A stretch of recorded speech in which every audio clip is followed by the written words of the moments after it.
അമ്മയെ സപ്പോർട്ട് ചെയ്യണേ. Hi friends, ഇന്ന് നമ്മളിവിടെ ചെയ്യുന്നതെന്ന് വെച്ചാൽ സ്പോഞ്ച് കൊണ്ട് വാഴക്കുലയാണ്. സ്പോഞ്ചും അതുപോലെ തന്നെ സോക്സും യൂസ് ചെയ്ത് വളരെ മനോഹരമായിട്ട് ഇത് കട്ട് ചെയ്ത് കണക്ക് ഇതിനെ ഒരു സ്പോഞ്ച് എടുത്ത് അതിനെ നേർ പകുതിയായിട്ട്, അതായത് നീളത്തിൽ ലെന്തിയായിട്ട് കട്ട് ചെയ്തിട്ട് അതിനെ ഓരോ പീസായിട്ട് ഇത്രയും നീളത്തിൽ, നമുക്ക് നീളം വേണമെങ്കിൽ ഇനിയും കൂട്ടിയെടുക്കാം, പക്ഷേ ഞാൻ എല്ലാം ഒരേ വലുപ്പത്തിൽ കട്ട് ചെയ്ത് മാറ്റി വെച്ചിരിക്കുകയാണ്. അതുപോലെ തന്നെ യെല്ലോയും ഗ്രീനും പിന്നെ അതുപോലെ കൂമ്പിനും കൂടി വേണ്ടിയിട്ട് ആ ഒരു കളറിലെയും സോക്സാണ്. ഇനിയിപ്പോൾ നമ്മൾ അതുപോലെ തന്നെ ഈ ഒരു വലിപ്പം നോക്കി സോക്സിനെ ഒരേ വലുപ്പത്തിൽ കട്ട് ചെയ്ത് അതിനെ മാറ്റി വെച്ചിരിക്കുന്നത് ഈ ഒരു വലിപ്പമാണ് ഈ ഒരു സ്പോഞ്ചിന് ആവശ്യമുള്ളത്. അപ്പോൾ അതിൻ്റെ ഒരു ഏതെങ്കിലും ഒരു സൈഡ് നമ്മൾ നല്ല രീതിയിൽ നൂല് കൊണ്ട് കെട്ടിയതിന് ശേഷം ബാലൻസ് ഉള്ള സോക്സ് അങ്ങ് വെട്ടിക്കളയാലോ, കംപ്ലീറ്റ് വെട്ടിക്കളയാലോ, കുറച്ച് ആ കെട്ടോടുകൂടി വെച്ചിട്ട് ഇനി നമ്മളത് തിരിച്ചിടുകയാണ് ചെയ്തത്. തിരിച്ചിട്ടിട്ട് നമ്മൾ അതിനെ ഇനി ഓരോ ആ ഒരു സ്പോഞ്ചിനെയും നമ്മൾ ഒരു പഴത്തിൻ്റെ ഷേപ്പിൽ, ഒരു ബനാനയുടെ ഷേപ്പിൽ കട്ട് ചെയ്ത് ഇതുപോലെ കട്ട് ചെയ്ത് കുറച്ച് സമയം നമുക്ക് ഒറ്റയടിക്ക് ഒരു അതായത് ക്ലോത്ത് കട്ട് ചെയ്യുന്ന പോലെ നമുക്ക് കട്ട് ചെയ്യാൻ പറ്റത്തില്ല. അതുകൊണ്ട് കുറച്ച് ആ ഒരു ഷേപ്പ് എടുക്കാൻ കുറച്ച് ബുദ്ധിമുട്ടി കട്ട് ചെയ്തെടുത്തതേ ഉള്ളൂ.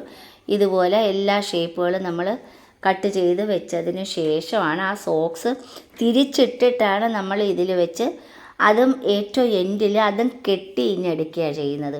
ഇതുപോലെ എല്ലാം കെട്ടി മാറ്റിയാണ്. ഇതിപ്പം എന്ന് വെച്ചാൽ വെറും യെല്ലോ സോക്സ് അല്ല, ഒരു ഷെയ്ഡ് വൈറ്റ് ഷെയ്ഡ് വരുന്നൊരു സോക്സാണ്.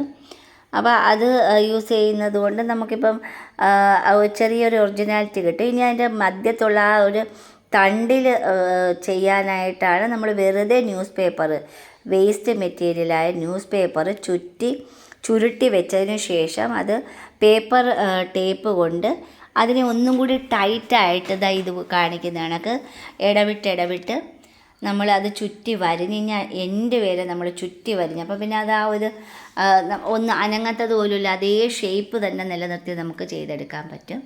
ഇനിയെന്ന് വെച്ചാൽ ആ ഒരു ചുറ്റി വരിഞ്ഞ് അതിൽ ഗ്രീൻ സോക്സ് കൊണ്ട് അത് കവർ ചെയ്തെടുക്കുകയാണ്. ഇതുപോലെ പെട്ടെന്ന് നമുക്ക് ചെയ്തെടുക്കാനും പറ്റും.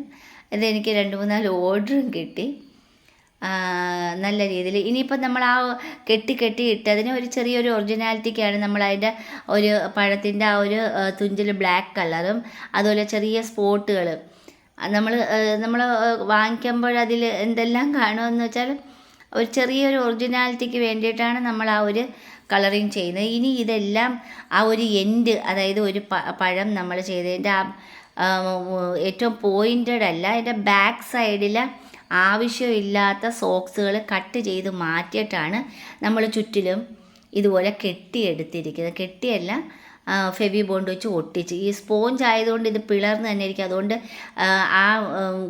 അതായത് ഒട്ടിക്കുന്ന ഭാഗവും പിന്നെ ഇത് പരസ്പരവും വെച്ച് നമ്മൾ ഒട്ടിച്ചെടുക്കുകയാണ്. സ്പോഞ്ച് ആവുന്നതുകൊണ്ട് അത് വിടർന്ന് തന്നെ ഇരിക്കും. ഒന്ന് ഒതുക്കി പിടിച്ചിട്ടാണ് നമ്മളത് ഫെവി ബോണ്ട് യൂസ് ചെയ്ത് ഒട്ടിച്ചെടുക്കുന്നത്. ഈ കാണിക്കുന്നതിനൊക്കെ 2 സൈഡിലും ഫെവി ബോണ്ട് തേച്ചിട്ടാണ് ഒട്ടിച്ചെടുക്കുന്നത്. ഇതുപോലെ കട്ട് ചെയ്ത് കളഞ്ഞതിന് ശേഷം കുറച്ച് മതി നമ്മളത് ഒട്ടിച്ചെടുക്കാനായിട്ട്. അതിൽ ഒട്ടിച്ച് 2 ലെയർ, ആദ്യത്തെ ഒരു ലെയർ ഒട്ടിച്ചെടുക്കുക.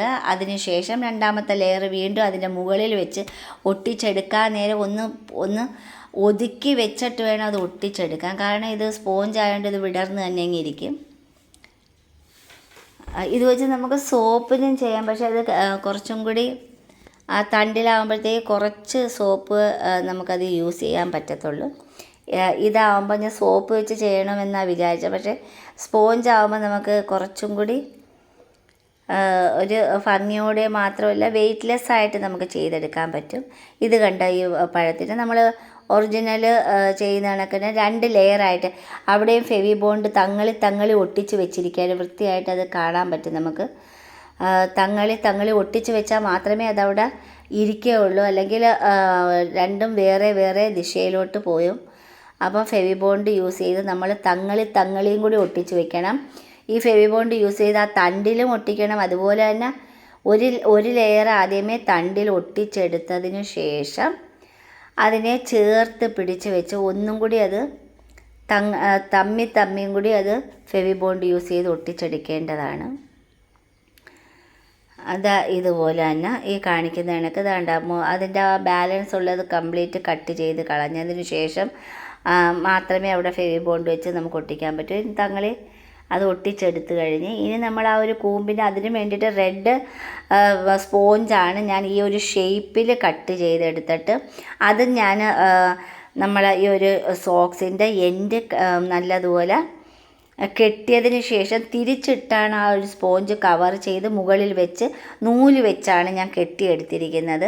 ഫെവി ബോണ്ട് യൂസ് ചെയ്തിട്ടുണ്ട്. ഇനി ആ ഒരു കൂമ്പിൻ്റെ ഒറിജിനാലിറ്റിക്ക് ആദ്യമേ ഞാൻ ബോഡി കളർ വെച്ച് ലൈനിട്ട് ആ ലൈനിട്ടതിൽ കണ്ട ഒരു അതിൻ്റെ ഓരോ ഇതളുകൾക്ക് വേണ്ടിയിട്ട് ഞാൻ ബ്ലാക്ക് ഇട്ട് ഒന്നും കൂടി ലൈനിട്ട് ചെറിയൊരു ഒറിജിനാലിറ്റി അവിടെയും ഞാൻ ചെയ്ത് ഇനി ആ ഒരു തണ്ടിന് നമുക്ക് ഇതുപോലെ തന്നെ ഗ്രീൻ ഇട്ട് ലൈൻ ചെയ്ത് മനോഹരമാക്കി എടുത്തിട്ടുണ്ട്.